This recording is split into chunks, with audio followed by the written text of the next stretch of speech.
বড় পর্দা থেকে শুরু করে ওয়েব সিরিজ সব মাধ্যমে সরব টালিউড অভিনেত্রী স্বস্তিকা দত্ত। শুরুটা হয়েছিল রাজ চক্রবর্তীর হাত ধরে 2015 সালে পারবো না আমি ছাড়তে তোকে সিনেমার মাধ্যমে। এরপর ভজগোবিন্দ সিরিয়াল দিয়ে পান তুমুল জনপ্রিয়তা। সবশেষ তোমার খোলা হাওয়া সিরিয়ালে দেখা যায় এই অভিনেত্রীকে।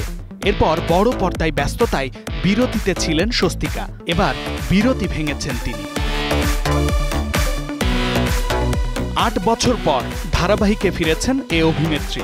পরিচালক স্নেহাশিস চক্রবর্তীর প্রফেসর বিদ্যা ব্যানার্জিতে দেখা যাবে তাকে। নাম ভূমিকায় অভিনয় করবেন স্বস্তিকা। হাতে শুধু বীণা ও পুস্তক নয়, মাঝে মধ্যে বেতও তুলে নিতে হয়, এই ট্যাগলাইনে নির্মিত হচ্ছে সিরিয়ালটি। স্বস্তিকা ছাড়া এই ধারাবাহিকে কারা থাকছেন তা এখনো জানা যায়নি। সম্প্রচারের দিনক্ষণও জানাননি নির্মাতা।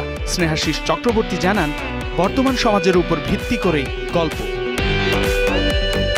সম্প্রতি বেশ কয়েকটি ওয়েব সিরিজ ও সিনেমার কাজ শেষ করেছেন এই অভিনেত্রী। মুক্তির অপেক্ষায় আছে খুঁজেছি তোকে রাত বিরাতে এবং ভানুপ্রিয়া ভূতের হোটেল সিরিজ দুটি।